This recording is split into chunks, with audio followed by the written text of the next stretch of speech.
All right, next up for me on this Spec Corvette project, I need to replace my Frog Eye headlights. Reason for that is that they don't follow the plane of the stock headlight cover, which is over here. And so it's questionable whether or not that creates any kind of advantage. Nobody really knows, I don't think, because there hasn't been any testing done, but theoretically, because of this bump, it's possible it could create more downforce in the front. It's also possible that because the hood vent sits directly behind it, that it could disrupt the air enough to allow for better flow through the vent, which would create more downforce in the front and would be an unfair advantage. So this class is really big on keeping the cars equal. I'm just gonna do a simple thing, which is to replace these guys with the stock headlight covers. Now it is allowed to pull the stock buckets out of here. Reason for that is that the stock buckets are getting expensive because they're getting harder to find, certainly harder to find some that are functional. So in an effort to keep the costs low, you can, if you're building a car, pull out the bucket mechanism and resell it for a decent chunk of change, and then either fabricate up a bracket or purchase a bracket to put just a stock headlight cover on. So obviously these headlight covers don't match this car.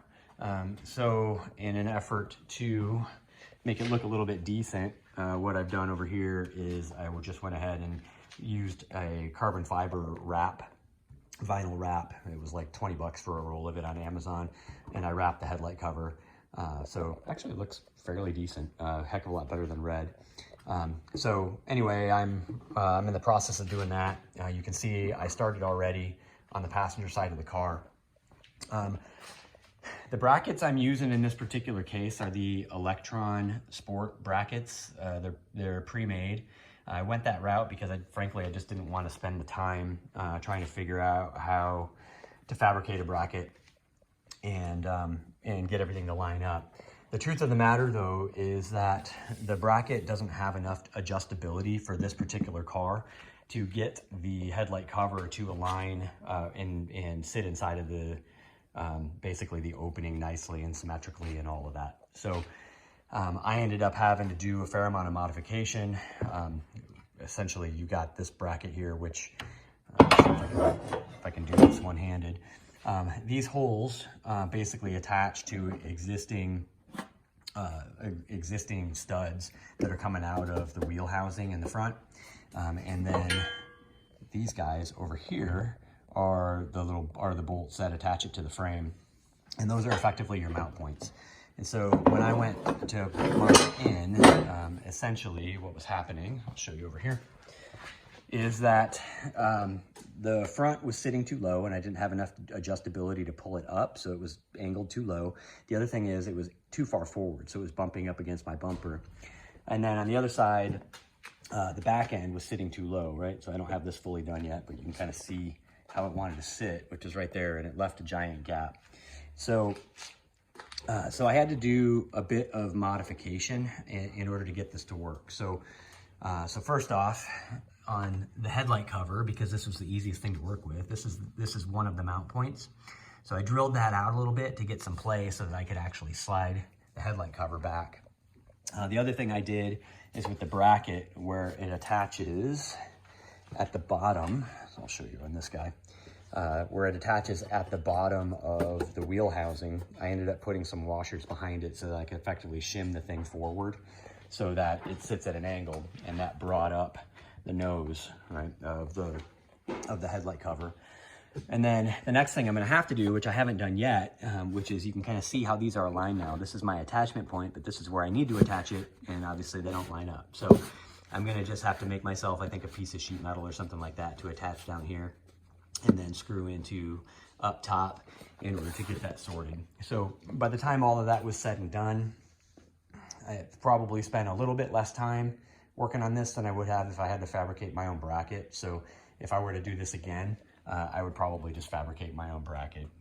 This car I know has been in an accident before, so it's not necessarily the fault of the folks that made this bracket.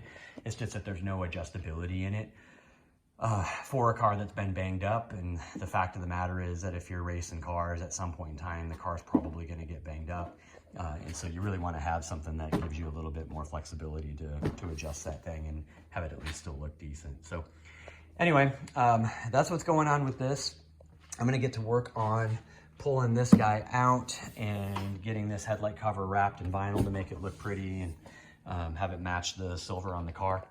I don't know that there's a ton else to mention. If I run across anything while I'm doing this, I will pop back in and let you know, but that's kind of the gist of it.